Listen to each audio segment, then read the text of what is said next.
Last application of Gauss theorem is electric field intensity due to a uniformly charged thin spherical shell. तो हम एक spherical shell लेंगे और उसके लिए इलेक्ट्रिक फील्ड फाइंड करेंगे. तो at a point P outside the shell. तो ये हमने जो ब्लू कलर का जो सर्कल है ये एक शेल है, स्फेरिकल शेल है, और हमें इसके आउटसाइड एक P पॉइंट अज्यूम करना है और उसके लिए फील्ड फाइंड करनी है. तो suppose O is its centre and positive charge is given to its surface. Radius of the sphere is r. जो चार्ज हमने इसको दिया है वो चार्ज कितना दिया है, स्मॉल q. अब हमने एक p पॉइंट आउटसाइड इसके अज्यूम करना है. p पॉइंट के साथ हम एक इमेजनरी सरफेस ले लेंगे और इमेजनरी सरफेस जो है उसको हम बोलेंगे गॉसियन सरफेस. इस सरफेस की रेडियस है स्मॉल r. अब हमको इसके लिए फील्ड फाइंड करनी है.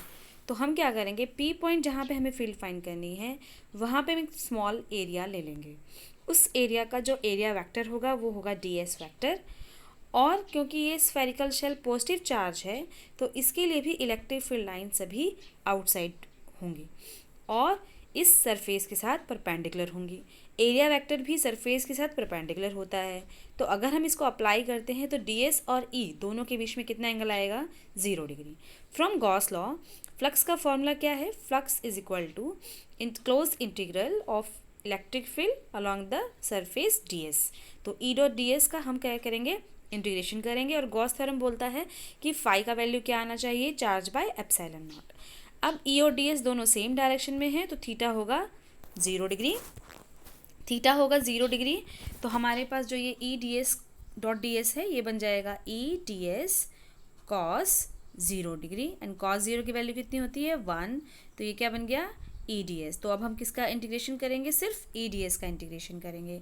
E ds का इंटीग्रेशन करेंगे तो E तो क्या रहेगा एज इट इज़ और ds का इंटीग्रेशन क्या आएगा, S. और हम S क्या रखेंगे, surface area of the sphere. हम वही करेंगे, देखते जाइए आप. तो हमारे पास E डॉट ds क्या बन गया, E ds. और अकॉर्डिंग टू गॉस थ्योरम ये क्या आना चाहिए, charge by epsilon naught. E ds में इंटीग्रेशन करेंगे तो ds का इंटीग्रेशन करेंगे तो क्या आएगा, S.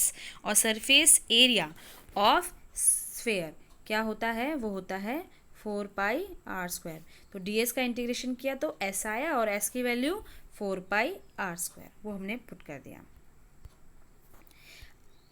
यहाँ से E का वैल्यू क्या आ गया, charge by 4 pi epsilon not r square.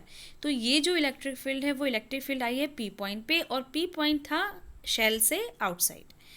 तो क्योंकि जो चार्ज है, चार्ज का हमने फॉर्मूला रख लिया, ये sigma into 4 pi r square. ये कहाँ से आया, surface charge density is equal to charge divide by surface area. And surface area कितना है, 4 पाई r स्क्वायर. तो हमने क्या किया, चार्ज को हम ये रख देंगे, ठीक है. तो हमारे पास ये फॉर्मूला आ गया, sigma r square by epsilon not r square. हमने जब चार्ज की ये वैल्यू इसमें पुट करने के बाद हमारे पास क्या आ गया, E आ गया sigma r square by epsilon not small r square. यहाँ पर एक बात आप ध्यान देंगे कि चार्ज का जब हमने वैल्यू यूज़ किया तो स्मॉल r क्यों नहीं यूज़ किया, कैपिटल R क्यों यूज़ किया, because this charge was given to the shell. और शेल का रेडियस कितना था, शेल का रेडियस था r. ये ब्लू वाला है तो शेल का रेडियस था r, ठीक है. और जो स्मॉल r है वो डिस्टेंस है P पॉइंट की फ्रॉम द ऑरिजिन सेंटर, ठीक है. अब यहाँ से जो फॉर्मूला आया हमारा लास्ट, जिसको हमने पर्पल बाउंड्री में कवर किया है, that electric field due to uniformly charge thin spherical shell at a point outside the shell is such as if the whole charge were concentrated at the centre of the shell. तो हमने एक imagination इसमें मान के चली है. अब हम निकालेंगे सेकेंड पॉइंट पे, जो पॉइंट होगा A और वो होगा सरफेस ऑफ द शेल पे. लास्ट जो पॉइंट था वो था हमारा P पॉइंट पे. जो P पॉइंट था वो आउटसाइड द शेल था. अब हम कहाँ मानेंगे, ऐसा कोई पॉइंट जो शेल की बाउंड्री पे बिल्कुल at the surface of the shell होगा. तो सरफेस ऑफ द शेल पे हमने शेल ले लिया और एक A पॉइंट अज्यूम कर लिया शेल के जस्ट सरफेस पर. और वहाँ पर हमने फिर से एक एरिया एलिमेंट ड्रॉ किया, एरिया वेक्टर ड्रॉ किया, ds वेक्टर। इलेक्ट्रिक फील्ड के साथ इस बार भी एंगल कितना होगा, 0 होगा। और हम वैसे ही डिराइव करेंगे जैसे लास्ट अभी किया। फ्लक्स का formula E dot D S close integral is equal to charge by epsilon not.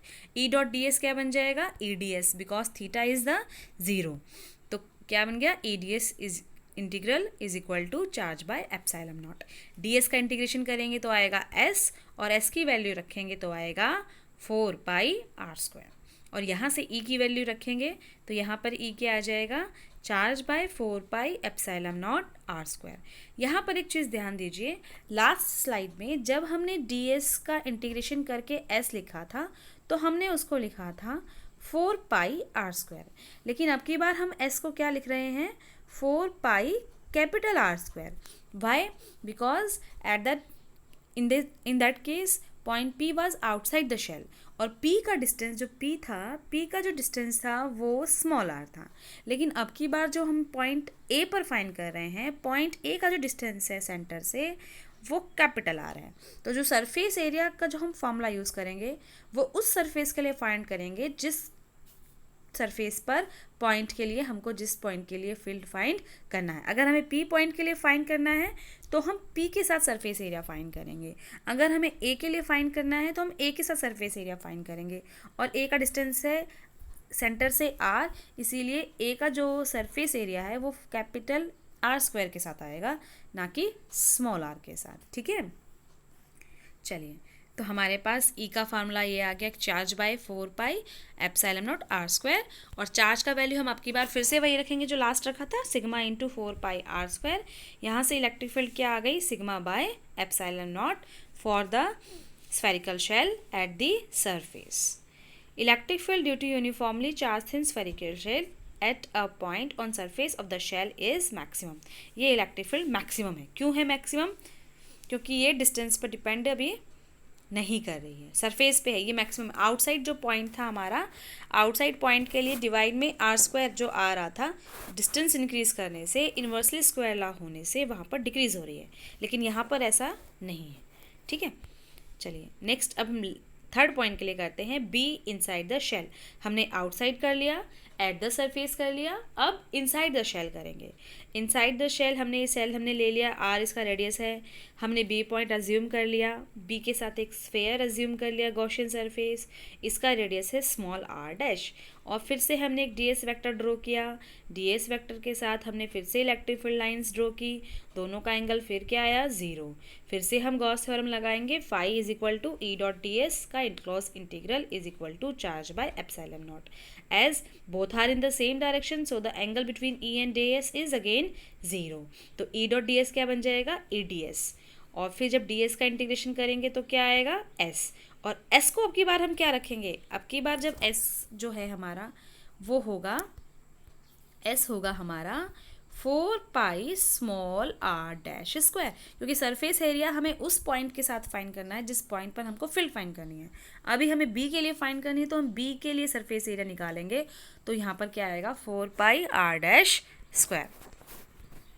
तो हमारे पास ये सरफेस एरिया आ गया, वो हमने पुट किया। अब ये देखिए ये क्या हुआ, तो हमारे पास आ गया E 4 pi r'² is equal to charge by epsilon naught. सारी टर्म्स को हम राइट साइड लेके जाएंगे तो E is equal to charge upon 4 pi epsilon naught r'² होगा। लेकिन अभी आप लोग देखिए कि यहाँ तो चार्ज नहीं लिखा है, यहाँ तो 0 लिखा है, बिकॉज क्योंकि जो हमारा B पॉइंट है वो शेल के अंदर है, ब्लू शेल के इनसाइड हो गया ना, लेकिन चार्ज कहाँ है, बाहर है। इस सरफेस में, जिस सरफेस में हमको फाइंड करना है, हमारा जो ये ऑरेंज कलर का जो हमारे पास ये सरफेस आया है, इस सरफेस के अंदर चार्ज नहीं है। इसके अंदर चार्ज की वैल्यू क्या है, 0, क्योंकि चार्ज तो सारा बाहर गिवन है ना, ये देखिए आप बाहर गिवन है, तो चार्ज 0 है, चार्ज को 0 पुट कर दीजिए, और चार्ज को 0 पुट किया तो इलेक्ट्रिक फील्ड भी क्या आ गई, 0। तो inside the shell electric field is 0। अब हम कर्व ड्रॉ करेंगे।